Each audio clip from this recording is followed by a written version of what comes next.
Gloria a Dios. Bueno, una de las cosas que vamos a hacer esta mañana, vamos a dar una variación. No sé cuántos de ustedes han seguido lo que he predicado de Romanos. Terminamos el capítulo 8, ¿sí? Más o menos saben algunos. ¿Quién? Más o menos, ¿verdad? Bien.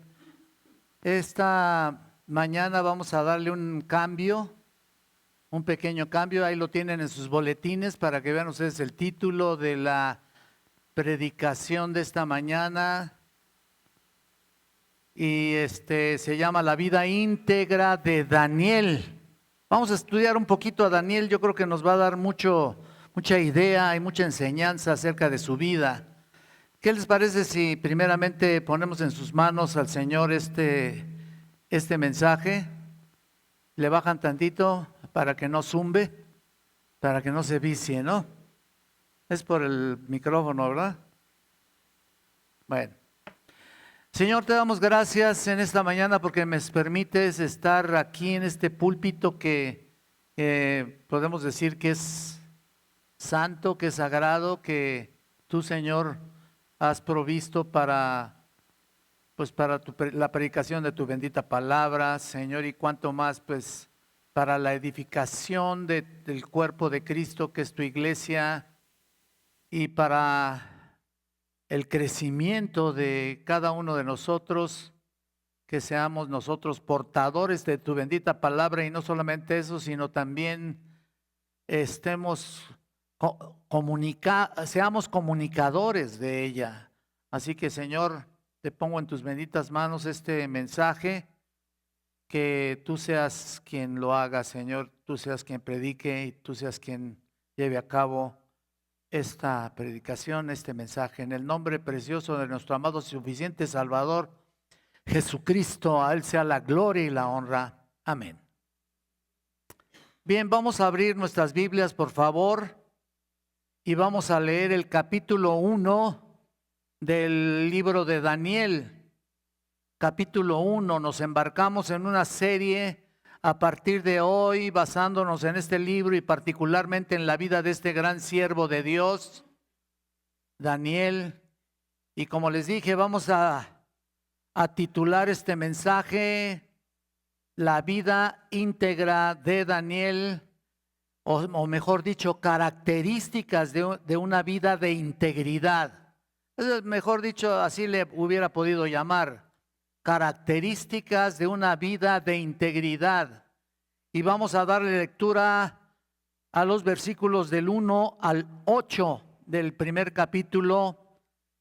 Sigan con su vista, por favor. Daniel 1, del 1 al 8. Dice la palabra de Dios así: En el año tercero del reinado de Joacim, rey de Judá, vino Nabucodonosor, rey de Babilonia, a Jerusalén y la sitió. Y el Señor entregó en sus manos a Joacim, rey de Judá, y parte de los utensilios de la casa de Dios, y los trajo a tierra de Sinar, a la casa de su Dios, y colocó los utensilios en la casa del tesoro de su Dios. Y dijo el rey Aspenaz, jefe de los eunucos, que trajese de los hijos de Israel, del linaje real de los príncipes, muchachos a quienes no hubiese tacha alguna, de buen parecer, enseñados en toda sabiduría, sabios en ciencia y de buen entendimiento, e idóneos para estar en el palacio del rey, y que les enseñase las letras y la lengua de los caldeos. Y le señaló el rey ración para cada día de la provisión de la comida del rey y del vino que él bebía, y que los criase 3 años para que al fin de ellos se presentasen delante del rey. Entre estos estaban Daniel, Ananías, Misael y Azarías, de los hijos de Judá. A estos el jefe de los eunucos puso nombres, puso a Daniel Beltsasar, a Ananías Sadrac, a Misael Mesac y a Azarías Abednego. Y Daniel propuso en su corazón no contaminarse con la porción de la comida del rey, ni con el vino que él bebía. Pidió por tanto al jefe de los eunucos que no se le obligase a contaminarse. Hasta ahí. Interesantísimo este texto, realmente a mí me ha impactado. Y ustedes ven aquí hoy vivimos, miren, para relacionarlo un poco con lo que estamos viviendo, vivimos en un tiempo o época, en una sociedad con muy pocas convicciones, cristianos y no cristianos. Y lo digo porque fácilmente comprometen sus valores y se entregan a una manera de pensar y a una conducta sin integridad. La palabra integridad aquí tal vez nos habla de una manera de ser, de todo lo que uno es, de todo lo que uno piensa y que es coherente. Una persona íntegra es una persona que habla, dice y hace todo igual. O sea, parejo, ¿no? No hay variaciones, ¿no? No hay diferencia entre lo que dice y lo que hace. El diccionario de la lengua española dice que integridad es una persona que con entereza moral. El pastor MacArthur dice en su libro El poder de la integridad que es una persona de una sola pieza. ¿No? Muchos dicen que tienen convicciones y eso es lo que sucede, ¿no? Muchos dicen que tienen convicciones, pero cuando la oportunidad se presenta, dejan a un lado esas convicciones, los comprometen y hacen lo que es más fácil o conveniente.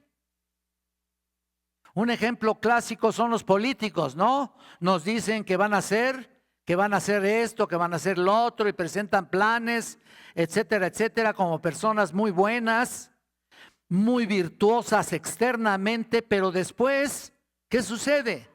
Cambian todo lo que prometieron. Todos lo sabemos. Y actúan y dicen lo contrario a lo prometido. Lo que habían prometido. A la gente ya no le gusta mentir. Es decir, pero ya no le molesta mentir. Ya no le molesta mentir. No le interesa mentir. No le molesta hacer trampas, violar principios, contradecirse con tal de salir del paso. A la gente pues le interesa proteger y ascender en la escala del éxito como ellos van queriendo, ¿no? El punto es hacer y decir algo para funcionar lo que en el momento convenga con tal de ser exitoso. En nuestra moderna sociedad, y ustedes lo saben, no existen principios absolutos de moralidad. Lo vivimos día a día, ¿no? O de conducta. Todo es relativo. La verdad es fluida y cambia dependiendo de la situación. Es lo que está sucediendo. La gente dice, eso es verdad para ti y bueno, yo tengo mi verdad. ¿No es cierto? Todo el mundo lo dice así. Desde el momento que decimos que la verdad es fluida, que cambia, estamos de hecho negando lo que la verdad es, según ellos. La verdad es verdad y nada más. El hombre no acepta que Dios demande actitudes de conducta. El hombre rechaza todo lo que Dios dice en su palabra, en línea con su bendita palabra. Por eso nadie se atreve a hablar de estándares de credo y de conducta, porque no es aceptado en esta sociedad caída y podrida. Aunque en el momento de emoción, por ejemplo, la gente dice que cree en Dios, casi todo el mundo dice lo mismo, ¿no? La gente dice que cree en Dios, pero ¿qué acerca de lo que Él demanda en su palabra? ¿Qué? ¿Qué acerca de la integridad? La integridad es un concepto fuera de estilo de vida del hombre. Podría hablar de la integridad, de aceptarla, pero en la práctica lo niega. ¿no es cierto? Por eso observamos toda clase de escándalos, ¿no es cierto?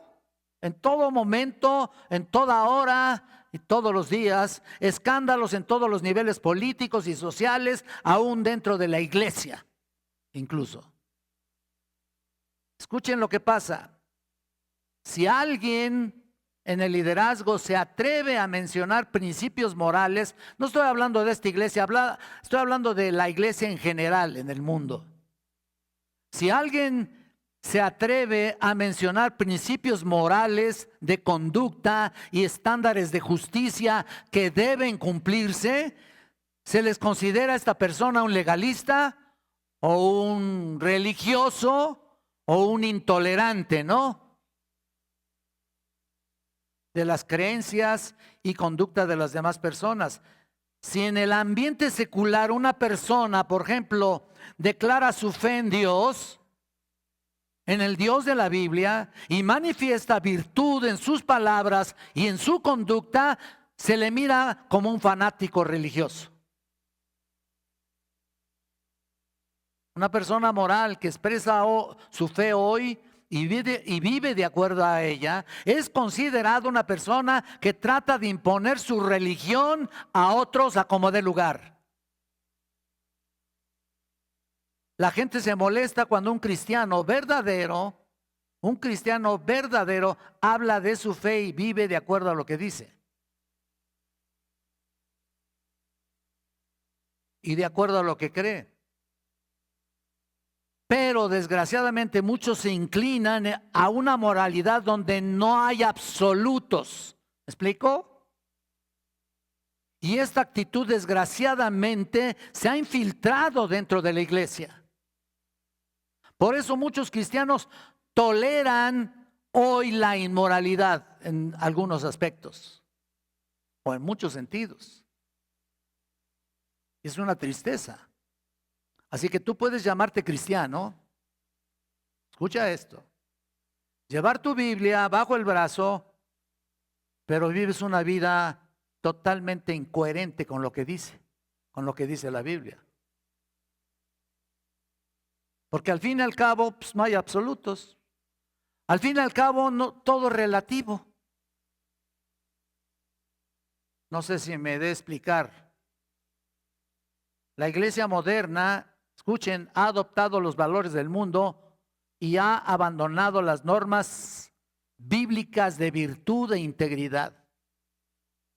Por supuesto no estoy hablando de todos, como les dije, sino en términos generales, como les dije, pero ¿qué acerca de la Escritura? Dios no ha cambiado. Sus preceptos y sus principios son los mismos. Dios llama a su pueblo, escuchen bien hermanos, Dios llama a su pueblo de acuerdo a sus estándares. Dios llama a los suyos a ser diferentes del resto del mundo. Y eso es lo que leímos aquí en Daniel, lo acabamos de leer aquí. Los hijos de Dios son llamados a vivir de acuerdo a absolutos. Absolutos que Dios ha establecido en su palabra, que jamás se pueden comprometer o pueden transigir. El pueblo de Dios en el Antiguo Testamento, por ejemplo, fue llamado a ser distinto a las demás naciones de entre las cuales ellos vivían. Ellos tenían que ser distintos. Por ejemplo, en Deuteronomio 14:2, no vayan, yo se los leo. El Señor dice, porque eres pueblo santo a Jehová tu Dios. Y Jehová te ha escogido para que le seas un pueblo único de entre todos los pueblos que están sobre la tierra. ¿Qué con eso, no? Interesante, ¿no? Dios quería que Israel fuera una nación diferente a todas las demás, especial, separada. Dios llamó a la iglesia también a ser distinta. Dios te llamó si eres cristiano, te llamó a que fueras diferente, diferente al mundo que te rodea. Las palabras de Pedro, por ejemplo, en su primera epístola, también se los leo, no lo busquen, en el capítulo 2, versículo 9, cuando dice, pero vosotros, hablando de los creyentes, sois linaje escogido, fíjate lo que somos, real sacerdocio, nación santa, pueblo adquirido por Dios para que anunciéis las virtudes de aquel que os llamó de las tinieblas a su luz admirable. ¿Qué es eso? Eso eres tú, eso soy yo. Se supone. ¿Así debo pensar? ¿Así debo pensar? Claro que no. Eso es lo que eres, eso es lo que soy, y Dios te ha dado varios títulos importantes, lo cual no puedes de ninguna manera hacerlos a un lado. La iglesia fue llamada a ser separada, santa, distinta.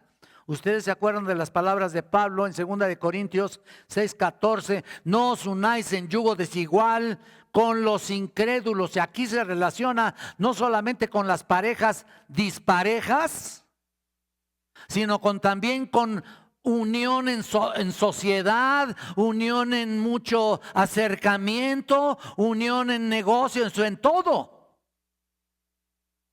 A veces no se puede de otra manera.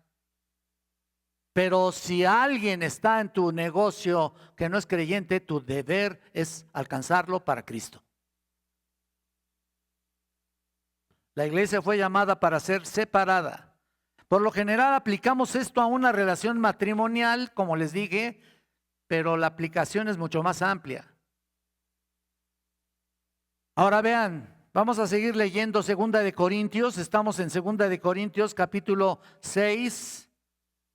Vayan ahí en el 14, pero ahora sí, estamos leyendo ese versículo 6:14, ¿no? No os unáis en yugo desigual con los incrédulos, porque dice aquí, ¿qué compañerismo hay? ¿Se dan cuenta? ¿Qué compañerismo tiene la justicia con la injusticia? ¿Y qué comunión la luz con las tinieblas? ¿Y qué concordia Cristo con Belial? ¿O qué parte el creyente con el incrédulo? ¿Lo están viendo? Amén. Bueno, miren, la palabra Belial ahí es la palabra Bel. Bel era el dios de Nabucodonosor, que veremos en un momento hasta el 16. Y eso es lo que Dios dice acerca del versículo, en el versículo 17. Vayan ahí al versículo 17. Por lo cual salid de en medio de ellos y apartaos, dice el Señor, y no toquéis lo inmundo, y yo os recibiré. Fuimos llamados a ser distintos, separados de los demás, a vivir una vida íntegra. Juan lo expresa de una manera clara. No améis el mundo ni las cosas que están en el mundo. Si alguno ama al mundo, el amor del Padre no está en él. Santiago afirma lo mismo de la siguiente manera: ¿o no sabéis que la amistad del mundo es enemistad contra Dios? ¿O con Dios? Por tanto, el que quiera ser amigo del mundo se constituye ¿en qué? Enemigo de Dios. ¿Ven? No podemos estar en ambos. O eres o no eres. Se acabó. No hay compatibilidad entre la verdad y la mentira. No existe. No podemos mezclar parte del mundo y sus valores y parte de Dios, porque Dios no es amigo del mundo. No podemos vivir vidas dobles, tenemos que ser íntegros. Ese es el punto. Dios es el mismo ayer, hoy y por los siglos, ¿no? Su palabra permanece y es siempre verdadera, justa y autoritativa. O mejor dicho, tiene autoridad sobre de ti. La verdad nunca, nunca puede ser cambiada ni torcida de ninguna manera. Dios jamás va a comprometer su verdad ni torcerla para acomodarse a situaciones de conveniencia. Nunca. El Salmo 138:2 dice, porque has engrandecido tu nombre y tu palabra sobre todas las cosas. Noten, la palabra de Dios es él mismo la ha exaltado, y nosotros, por ejemplo, jamás podemos comprometer la verdad de Dios revelada en su palabra con nuestro comportamiento, o vamos a experimentar consecuencias trágicas realmente. Tarde o temprano estás sembrando y vas a acarrear consecuencias. Yo también, todos. Dos en particular. La primera consecuencia de no vivir una vida íntegra de acuerdo a la palabra es que no podemos o no vamos a estar en condiciones de adorar a Dios. Algo te va a estorbar para adorar a Dios como debe ser. Tu corazón no está amoldado a la adoración. Esa es una consecuencia. Y por lo tanto Dios no la va a recibir. Porque tienes pecados no confesados. Vamos a ilustrar esto, miren, en relación a lo que dice Hebreos 13. Vayan conmigo, por favor, Hebreos 13, versículo 12. 13:12. Miren lo que dice, por lo cual también Jesús, para santificar al pueblo mediante su propia sangre, padeció fuera de la puerta. ¿Ves lo que está diciendo el autor de Hebreos aquí? Hemos sido santificados, separados para vivir vidas separadas y adorar a Dios de la manera en la que Él lo estableció. Ni siquiera la manera de nosotros, para nada. Ahora noten lo que dice el versículo 15. Así que ofrezcamos siempre a Dios, por medio de Él, sacrificio de alabanza, es decir, fruto de labios que confiesen su nombre. En otras palabras, ni siquiera podemos adorar, ofrecer sacrificios de labios sin una vida separada, sin una vida limpia, sin una vida íntegra. Esa es una consecuencia de vivir una mentira en tu adoración, o de no ser íntegros en nuestra vida. Esa es la consecuencia, por no ser íntegros. La segunda consecuencia que resulta cuando comprometemos los absolutos de la palabra, como que nomás lo leemos como sea aquí, los absolutos de la palabra de Dios, y por ese motivo nos incapacita en el servicio a Dios. No podemos servir a Dios si no somos íntegros. Miren lo que dice 1 Timoteo, vayan conmigo, por favor. Perdón, 2 de Timoteo, en el capítulo 2, versículo 21. 2:21.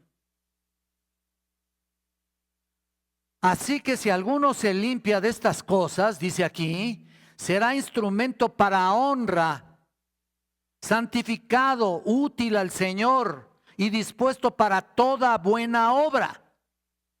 En el servicio, mis hermanos, o aquellos que ostentan servir, Dios utiliza sus mejores instrumentos o utensilios, personas en santidad que son útiles para su obra,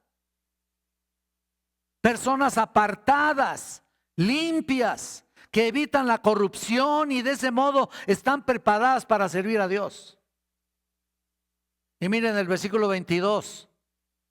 Huye también de estas pasiones, huye de las pasiones juveniles y sigue la justicia, la fe, el amor y la paz con los que de corazón limpio, limpio, invocan al Señor. Deja lo que es corrupto en la carne. Y fíjate en el versículo 23. Pero desecha las cuestiones necias e insensatas, sabiendo que engendran contiendas. Dios no puede usar un hijo contaminado con el mundo. No lo puede usar como podría usarlo, ¿no? Contaminado en su carne o moralmente. Tampoco puede usar un hijo que está contaminado en su doctrina. Tampoco. Por eso Pablo dice, huye de las pasiones juveniles. Y no quiere decir que sean nada más, no, que sean los jóvenes nada más, no, de las pasiones que tuvimos en nuestra juventud, ¿no? Y noten que después le dice, desecha las cuestiones necias. Todo lo que contamina en la carne y todo lo que contamina en el espíritu, a menos que esto sea una realidad, no estamos en condiciones de adorar, tampoco de servir como debe ser. Servir a Dios. Un individuo que no es íntegro no puede adorar a Dios ni puede servir a Dios así de claro y de absoluto. Y si no es así, mejor que ni lo haga. O trate de hacerlo. En la Biblia tenemos muchos ejemplos de personas íntegras, personas que vivieron vidas separadas del pecado, pero tal vez alguien excepcional en toda la escritura, para mí es excepcional, es el personaje del cual leímos hace unos minutos, Daniel. Daniel, uno de los más íntegros. Este hombre se distinguió desde su adolescencia, este hombre. Desde la adolescencia, y aquí lo tenemos desde que tenía aproximadamente 15 años de edad. Hasta que él pasó a la presencia del Señor. Desde que comenzó hasta que pasó a la presencia del Señor. Una integridad excepcional. Comencemos a ver a estos dos primeros versículos las circunstancias, que nos introducen a este siervo de Dios. Vean el versículo 1, por favor. Espero que tengan ahí el libro de Daniel abierto. Vean el versículo 1. En el año tercero del reinado de Joacim, rey de Judá, vino Nabucodonosor, rey de Babilonia, a Jerusalén y la sitió.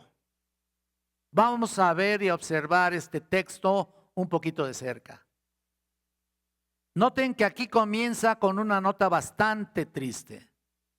Judá, el reino del sur, estaba siendo sitiada por Nabucodonosor, rey de Babilonia. Y en este caso, Dios estaba juzgando a la nación del sur. ¿Se acuerdan que el reino se había dividido en dos partes? La parte del norte ya había sido juzgada y fueron llevados a cautiverio a los asirios. Y por supuesto, la parte del norte fue así, pero eso había pasado mucho tiempo atrás. Y Judá, la parte del sur, no había aprendido la lección, se había rebelado contra Dios, vivían una vida contraria a lo que es integridad, lo que estamos hablando, y Dios juzga ahora a Judá en esta parte. El mismo juicio que cayó sobre el reino del norte, ahora cae sobre Judá, reino del sur. Y Dios utiliza aquí a una nación, Babilonia, para juzgar a su pueblo. Dios mueve a naciones en contra de otras naciones para juzgar a una nación impía, en el caso de Israel, en el caso de Judá. Nabucodonosor, rey de Babilonia, viene y sitia a Jerusalén y comienza a llevarse cautivos a los habitantes de Israel, hubieron 3 olas de cautiverio. La primera ola fue en el año 606 antes de Cristo, es lo que aquí tenemos, y entonces algunos jóvenes en el primer grupo que van al cautiverio es durante el reinado de Joacín, que aquí se menciona, si lo estás viendo. En este grupo encontramos a Daniel y otros jóvenes de la familia real. Es interesante notar de inmediato que en el libro la soberanía de Dios establece y se subraya, se hace notar inmediatamente. No es que de repente aquí se le ocurrió a Nabucodonosor atacar a Judá, sino que dice aquí que Dios entregó en sus manos a Joaquín. ¿Lo estás viendo? Dios entregó en sus manos a Joacín. El Señor hizo esta obra. Dios es soberano y en control de la historia. Por lo tanto, Dios está en control de los reyes y naciones. Dios rige toda la vida de todos los individuos. Por favor, métetelo un poquito en tu mente, por favor. Dios está en control de tu vida porque es soberano. Y lo que vemos aquí es que Dios está llevando a cabo su plan en la vida de la nación judía, en este caso de la parte del sur de la nación, de su nación, ¿no? En la vida del rey pagano Nabucodonosor. Lo está entregando prácticamente, y particularmente en la vida de nuestro personaje Daniel. Todo el relato del resto del libro nos habla en particular de él. Por eso se llama Daniel aquí. Daniel iba a jugar un papel sumamente importante durante el cautiverio babilónico. El versículo 2, si lo ven, y el Señor entregó en sus manos, ¿estás viendo? ¿En manos de quién? En manos de Nabucodonosor a Joacín, rey de Judá. No solamente que entregó a Joacín, sino que entregó, dice aquí, vean el versículo 2, parte de los utensilios de la casa de Dios. ¿Lo ves? Y este Nabucodonosor lo trajo a la tierra de Sinar, a la casa de su Dios, del Dios de él, del Dios de Nabucodonosor. Y colocó los utensilios en la casa del tesoro de su Dios. O sea, los utensilios que eran de Judá los puso en la casa de su Dios. Nabucodonosor toma los utensilios del templo y los lleva a casa de su Dios. Entonces, había muchos dioses en Babilonia. Si tú te pones a investigar un poquito al respecto, había muchos, y tal vez el más reconocido era Bel o Baal. Supuestamente un rey que robaba lo que era de valor a otros dioses, de otro rey, cuando hacía eso, demostraba poder y grandeza. Y eso es lo que este rey piensa, que él es fuerte, él es poderoso, porque no solamente invadió y lleva cautiva a la gente de esa nación, sino que se lleva los utensilios de la casa de Dios, imagínense, y se los lleva a la casa de su Dios. Imagínense como si dijeran, mi Dios es más poderoso que el tuyo. Es lo que está diciendo Nabucodonosor. Y esa es la idea. Pero es interesante lo que dice, que Dios permite que esto suceda para subrayar que Él estaba juzgando, lo leí mal, juzgando a su pueblo. Dios ya no iba a defender a Judá. De plano, ya no. Hasta aquí. No iba a proteger a Judá. Y lo dejó. La nación caería en manos de Babilonia, de un rey pagano. Judá estaba siendo juzgada por Dios a través de su nuevo siervo, ¿no? O su siervo, Nabucodonosor.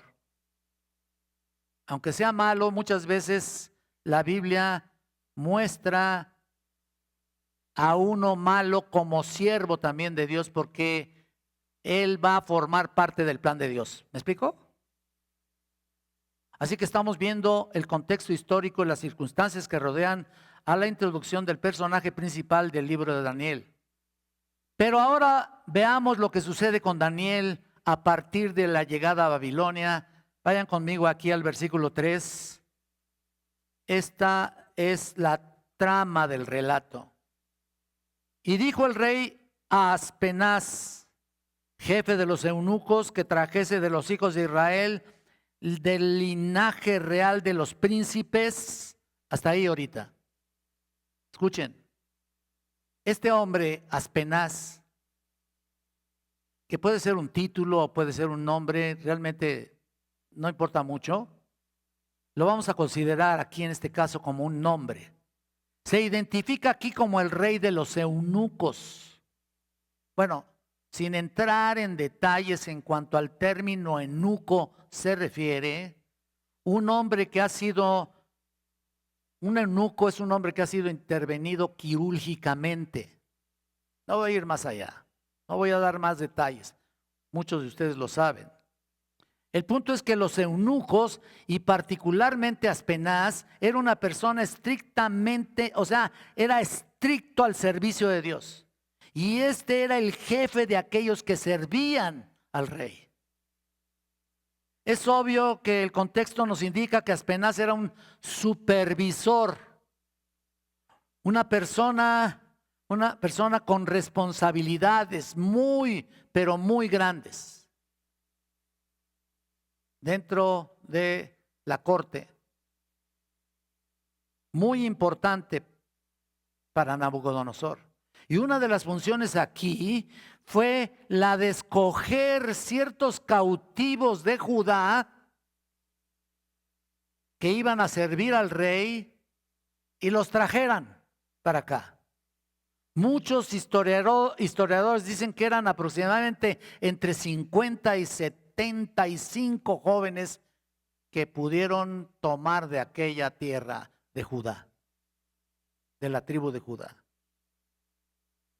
Fíjense, jóvenes fueron extraídos de ahí, lo trajeron a Babilonia en ese momento histórico. Y es obvio que Nabucodonosor quería jóvenes, escuchen, o sea, de la realeza judía, pues. Él no quería cualquiera, ¿eh? Y la razón es obvia. Babilonia iba a controlar a Palestina, escuchen la razón por la que escogió a esos jóvenes.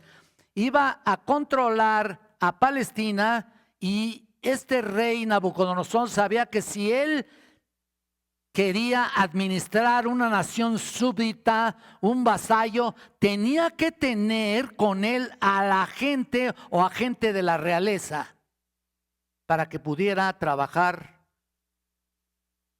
en su tiempo con Palestina. Y notemos que estos jóvenes tienen que ser capacitados y los trae bien jovencitos para capacitarlos, para entrenarlos, para lavarles la cabeza, pues, o el coco, como decimos, ¿no? Y dice aquí en el versículo 4, noten, vean lo que tenían que tener estos muchachos. Muchachos en quienes no hubiese tacha alguna, de buen parecer, enseñados en toda sabiduría, sabios en ciencia y de buen entendimiento, idóneos para estar en el palacio del rey, y que les enseñase las letras y la lengua de los caldeos. Qué requisito, ¿no? No quiere nada este hombre, ¿no? La palabra muchachos aquí o jóvenes, en la traducción de la palabra hebrea es la palabra yeladín con H al principio. Es un término que se aplica a jovencitos que eran adolescentes en realidad. Estamos hablando de chicos entre 14 o 13 a los 17 aproximadamente. Es muy posible que Daniel comenzó a servir cuando tenía 15 años. Imagínense qué chavito, ¿no? Y tenía que tener todo esto. Y lo tenía. Y este es un punto muy importante porque estamos hablando de integridad. Y tenemos que considerar el contexto. Daniel, un jovencito de 15 años, igual que los otros, pero ¿qué tipo de jóvenes buscaba el rey para su servicio? Noten que en primer lugar vamos a desglosar un poquito este pasaje, ¿no? Que no hubiese tacha alguna y de buen parecer. O sea, en otras palabras, quería gente físicamente atractiva, guapos los chavos, ¿no? Pues, de buen parecer, ¿no? Perfectos, sin tacha alguna. Imagínense las características físicas de estos jóvenes tenían que ser atractivas para su reino. No quería feos. No. Bueno, podemos entender, ¿no? Era el rey y quería su corte, que su corte se distinguiera por gente de buen parecer. Pero no solamente se preocupó por el aspecto físico, sino que aquí nos dice que estos muchachos tenían que tener habilidad intelectual. ¿De 15 años? Sí, señor. Intelectual, dice que sean enseñados en toda sabiduría, sabios en la ciencia. Aquí está, léanlo, ahí estamos, en el 4 todavía. Sabios en ciencia y de buen entendimiento, que entendieran. Inteligentes, con habilidad de tomar decisiones, sabios en ciencia, o sea, conocedores de toda información accesible en esos días. Qué tremendo, ¿no? Con buen entendimiento, discernimiento. No quería nada, ¿no? En otras palabras, con la capacidad de tomar ese conocimiento, escuchen, ese conocimiento y correlacionarlo, o sea, aplicarlo en diferentes situaciones en el reino. Quería muchachos sabios, gente sabia con él. Finalmente el pasaje dice que sean idóneos para servir. ¿Se dan cuenta? Idóneos para servir. Ese era el propósito, servirle. O sea, no solamente con todas las características que ya dijimos, sino también idóneos para servir. Servirle a él. Literalmente quiere decir estar de pie. La misma expresión se ve en el versículo 5, donde dice que el rey les asignó manjares. Si tú lo ves ahí. Pero que los educaran por 3 años para que al final se presentaran al servicio del rey. Y la idea es que servir al rey tenía que poseer ética. Tenían que tener ética. Dice que tenían que servir al rey para poder ponerse de pie delante del rey. Enfatizando una habilidad social. Imponentes, con personalidad. Estos muchachos tenían que saber cómo pararse delante del rey. Cómo estar ahí delante de su majestad. Cómo comportarse en un ambiente real. Tenían que poseer ética social y tenían presencia de realeza. No sé si me está explicando, ¿sí? Amén. El punto es que Nabucodonosor no quería ignorantes sociales. No quería nacos, pues, en su corte. Quería gente educada, gente bien. La corte demandaba ética real y para servir al rey, ¿cuánto más, no? Estos jovencitos tenían que poseer virtudes físicas, virtudes intelectuales y virtudes sociales. Fíjate nada más todo lo que tenía que tener. Quería la crema innata, así como decimos nosotros, ¿no? De los jóvenes para servir. Es interesante que en ningún momento encontramos un énfasis espiritual. ¿Sí lo notaron? Solamente es términos intelectuales y sociales, pero no encontramos ningún énfasis espiritual. ¿Por qué? A los babilonios no les importaba las habilidades intelectuales y no sabían con quién se metían en cuanto a traer de la corte a la corte a Daniel entre todos estos muchachos. Pero ahora, ¿cuál es el propósito de ser entrenados para el servicio al rey? En primer lugar, dice en el versículo 4, que les enseñase las letras. ¿Estás viéndolo? Y la lengua de los caldeos. Estamos hablando aquí en un cambio de cultura. Nabucodonosor quería transformarlos culturalmente. Estos jóvenes se convertirían en coadministradores del imperio entre los cautivos judíos, y antes de que esto se llevara a cabo tenían que ser convertidos en la cultura caldea, Tenían que ser convertidos en la cultura caldea. Esta era la realidad de un proceso de lavamiento de cerebro bárbaro, Tremendo. Conversión a ser una persona distinta a lo que habían sido en su patria de origen. Otra cosa, totalmente distinta. Ese era el propósito. Por lo tanto, trajo a estos jovencitos. No iba a traer gente ya hecha, ya maleada, no, nada. La palabra caldeos es intercambiable al término babilonio.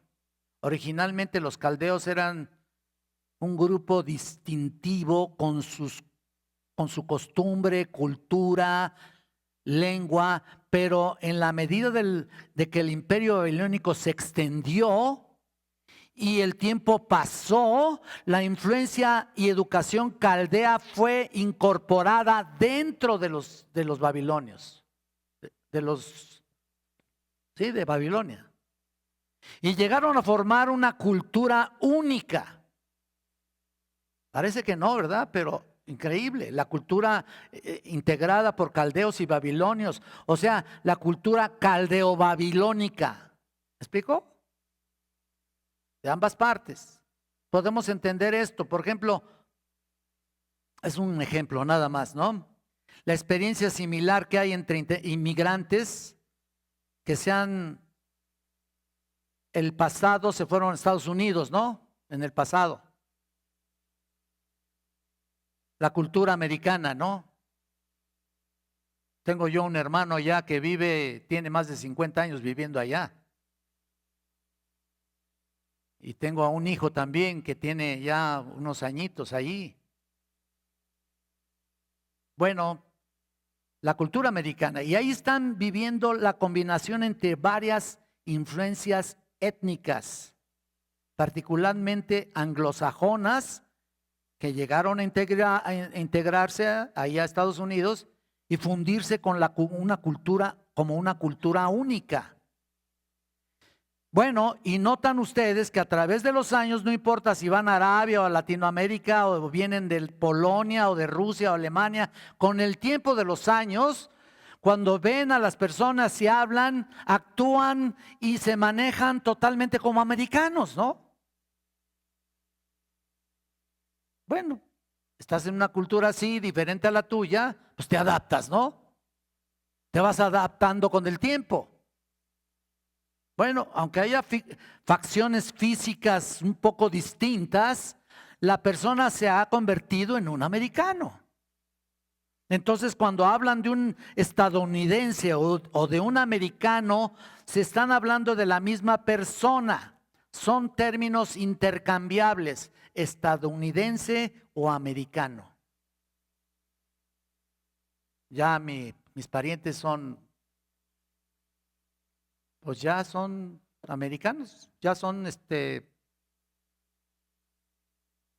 no son inmigrantes ni tienen una nacionalidad específica, ya son ciudadanos americanos.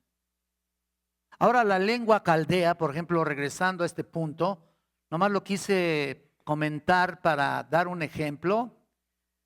La lengua caldea, así como el inglés, era el medio de comunicación más importante de la época. La educación caldea a todo nivel era la más avanzada de la época. Y Nabucodonosor quería de estos cautivos, particularmente de estos jovencitos, caldeos de primer orden, los quería transformar. Al fin y al cabo, supuestamente iba a corregir con él ser gobernantes de los cautivos de Judá o los cautivos judíos en el futuro. Noten que está transformando la cultura también, pues no solamente transformando la cultura, sino también transformando su dieta o su comida o su tipo de comida. Vean el versículo 5.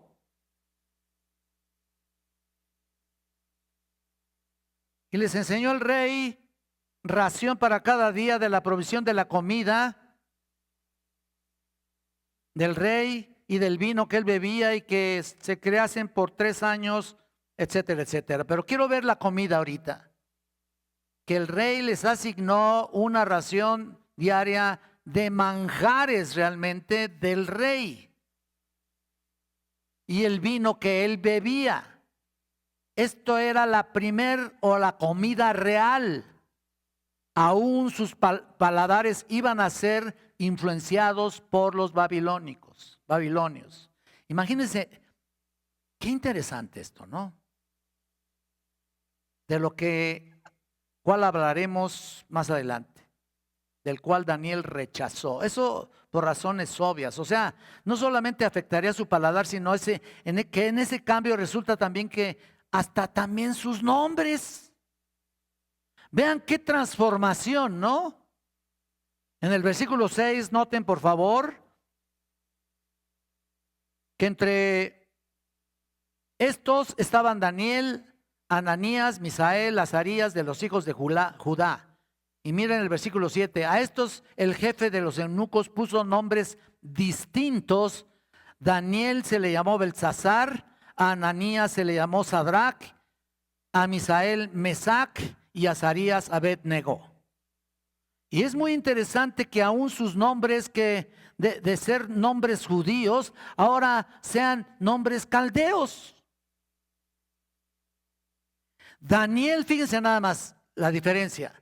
Daniel se le cambia el nombre de Daniel, que significa, originalmente significa Dios es mi juez. Daniel. Y se le cambia por Beltsasar, que quiere decir Baal provee. No, pues ni tan. No, yo no alabaría al Señor por eso, ¿no? ¿Sí me están escuchando? ¿Me están entendiendo? No vayan a decir luego que no les expliqué bien y que no sé qué. ¿Qué cambio, no? Y luego Ananías, que significa el Señor es misericordioso. Fíjate nada más. Ahora sí diga gloria a Dios. Amén. Pero lo cambia a Sadrach, que significa exaltado al Dios Aku. Aku, A-K-U. No es un producto, ¿eh? Misael, que quiere decir ¿quién como el Señor? Se le convierte a Mesac, que quiere decir ¿quién como Aku? El dios pagano, un dios pagano de ellos. Y Azarías, que quiere decir el Señor es mi ayudador, se le cambia a Abed-nego, que quiere decir siervo de Nebo, o Nego también es un dios pagano. Lo que ustedes pueden observar, que Nabucodonosor trató de borrar cualquier vestigio de su fe así, quiso quitar completamente todo lo que ellos eran. De la cultura de estos muchachos los traía y convertirlos o integrarlos a la cultura caldea, incluso su religión. Bueno, estos jóvenes habían sido creados obviamente en los lugares donde se les había enseñado profundas convicciones. Eran jóvenes virtuosos, dados sus nombres y dado a la reacción que aquí demuestran. El versículo 8, vayan hasta ahí. nos enseña la razón por la cual Nabucodonosor en el caso de Daniel y los tres amigos, pues realmente no tuvo éxito. Les quiso transformar, pero no totalmente. Y dice el 8, y Daniel propuso en su corazón no contaminarse con la porción de la comida del rey, ni con el vino que él bebía. Pidió, por tanto, el jefe de los eunucos que no se le obligase a contaminarse. Es increíble, ¿no? Que no te obliguen a contaminarte de esa manera. Solamente sucede cuando tienes convicciones. Cuando yo tenía 13 años y me bauticé, 13 años de edad, me bauticé. Sí, puedes hacer lo que tú quieras. Y pensar en todos los años que tengo ahora. Yo creí que tenía convicciones. Yo creí que las tenía. Pero no me hubiera atrevido jamás a reaccionar como Daniel. Daniel y sus amigos resistieron esa conversión a las comidas. No se resistieron en cuanto a la educación caldea. O sea, está bien. Lo aceptaron. Además, no lo aceptaron. No rechazaron el cambio de nombres. Eso es lo que no rechazaron. Quiero que quede esto muy claro. No dice nada en cuanto al cambio de nombres. Al fin y al cabo, ellos estaban seguros de que aunque les cambiaran el nombre, pues su corazón no iba a ser cambiado, ¿no? Ellos sabían quiénes eran, pero cuando llegamos a esto de la comida, ahí sí es donde trazan la línea. Llegan al tema de la dieta de los babilonios y Daniel sí dice, ahora sí, hasta aquí llego la cosa, hasta aquí llegó la cosa, no más. ¿Por qué? Porque sabía Daniel muy bien que esta comida, habiendo sido instruido ya en el contexto hebreo, piadoso, en la ley de Moisés, absolutamente prohibía ciertos alimentos y cierta contaminación de bebidas. Y Daniel no quiso cruzar esa línea. No iba a comprometerse o comprometer sus convicciones que estaban basadas en la palabra de Dios. Imagínate, de ninguna manera. La ley no prohibía el cambio de nombre, la ley no prohibía ser expuesto a una educación amplia, aunque sea con un sabor pagano, pero la ley sí prohibía contaminarse con ciertos alimentos. Pero ¿saben por qué? Debemos recordar que estos alimentos en la práctica babilonia, antes de ser consumidos, eran entregados a sus dioses. Ese es el problema. A lo mejor eran unos manjares ahí que dices tú, se te hace agua la boca, ¿no? Pero no, habían sido primeramente entregados a sus dioses y ellos pedían bendición a sus dioses sobre estos alimentos, lo cual para un judío era absolutamente inadmisible. Claro, ellos no iban a involucrarse aún simbólicamente en una adoración pagana. Dios prohibía esto. Pero lo que es significativo en la vida de Daniel y sin duda en sus tres compañeros, en la profundidad de convicciones que ellos tenían basados en la confianza que tenían en la palabra de Dios, siendo tan jóvenes, se afianzaron y confiaron en la escritura. Pero imagínense, Daniel de 15 años de edad. ¿Dónde habrá un chavo así? ¿Dónde? ¿En qué es lo que piensa un chavo de 15 años actualmente? Llámesele cristiano o no. ¿En qué es lo que piensa? Fíjate nada más. Y Daniel pudo haber dicho, bueno, pues mira, están tan ricos estos alimentos que pusieron aquí que pues yo le voy a entrar, ¿no? Estoy fuera de mi hogar, mis padres no están conmigo, no quiero hacer enojar al rey porque al fin y al cabo no quiero, me quiero más bien congraciar con este rey, con esta cultura. Si voy a ser parte de esto, pues mejor me someto y hago lo que ellos dicen. Bien podría haber dicho eso, ¿no? Pero no fue así, de ninguna manera. No lo hizo este muchacho y sus compañeros. Fueron íntegros en sus convicciones, íntegros a los principios que sostenían, verdaderos a la palabra de Dios, fieles a ella. Qué tremendo ejemplo, pero aún esa edad tierna demostraron tener tremendas convicciones, particularmente en Daniel. Y vemos que en el resto del libro que Daniel nos habla aquí, nos habla de su integridad. Y eso es lo que quiero mostrar desde un principio. Nos habla del hecho de que Dios honró a Daniel por esa integridad. Comienza a relatarnos a partir del versículo 9 la bendición de Dios, que es integridad de esta manera. Vean versículo 9. Y puso Dios a Daniel en gracia y en buena voluntad con el jefe de los eunucos. Ahora sí grite gloria a Dios, hermano. Amén. ¿No? ¿Y nadie más dice gloria a Dios aquí o qué? No, poquito, no, por si no. Bueno. Bueno. Y a partir de ahí, después de que encontraron gracia y buena voluntad con el jefe de los eunucos, a partir de ahí al rey, y no solamente a Nabucodonosor, sino a los que le siguen, y Daniel comenzó su liderazgo en Babilonia a los 15 años de edad, y 70 años más tarde todavía está sirviendo en la corte, con integridad. Nunca cambió, su integridad nunca se vio quebrantada.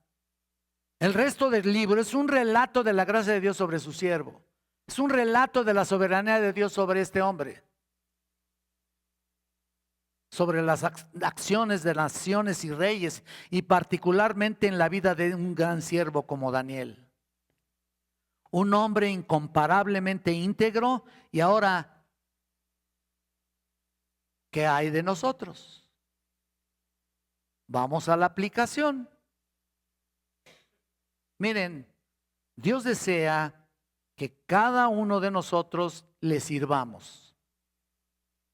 Desde un principio en la introducción ya mencioné algo, pero aquí para aplicarlo a nosotros, Dios desea que sirvamos a nuestro Dios, pero también que le sirvamos con integridad. Le adoremos con integridad. Y solamente lo podemos hacer cuando no comprometemos su verdad. Cuando nuestra vida se caracteriza para ser una vida limpia, honesta, íntegra. Y como Dios hizo con Daniel, lo va a hacer con nosotros. Dios honró a Daniel a través de toda la vida y halló gracia ante sus ojos a sus supervisores. Hubo otras cosas que ya estaremos hablando porque es apenas la primera parte. Y estoy seguro que lo mismo que va a suceder con nosotros, Dios te lo tiene que revelar en un momento determinado a través de estas predicaciones. A veces somos tentados. Yo creo que muchas veces, ¿no? Para ser honestos, ¿no? Y tal vez mentimos de vez en cuando, o tal vez hasta podemos torcer la palabra, o tal vez comprometer la verdad con algún principio, con una debilidad moral.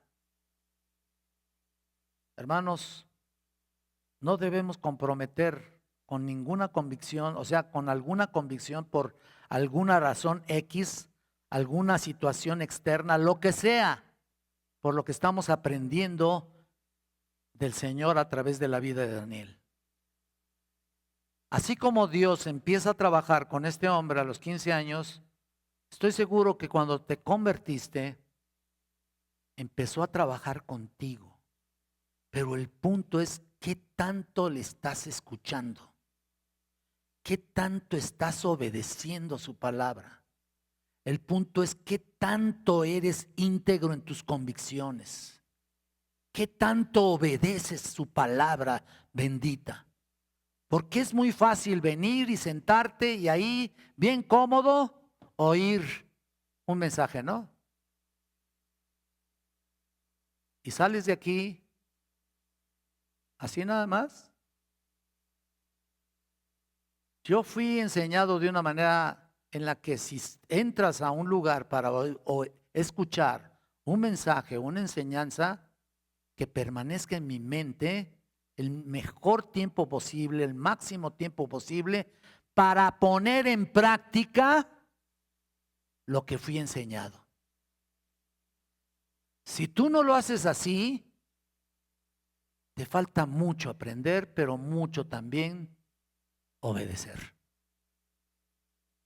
Sé un hombre y una mujer íntegros para que Dios se goce realmente en lo que estás haciendo. Y así seas un verdadero testimonio a todos los que te rodean. Amén. Señor y Padre Celestial, te alabamos, te glorificamos, Señor. Sabemos perfectamente bien en todo este tiempo lo que tú has hecho con nuestra vida, todo lo que nos has hablado, todo lo que nos has dicho, como tú, Señor, has trabajado con nosotros. Y si alguno pues no tuviera esta convicción, yo te pido, Señor, que esta mañana lo hayas tocado su corazón para venir a tus pies, Señor. Pongo en tus benditas manos la vida de cada uno de mis hermanos que están aquí. Ayúdanos, Señor, en primer lugar a nosotros como servidores tuyos, líderes en esta iglesia, que podamos tener convicciones para ser un ejemplo en esta iglesia.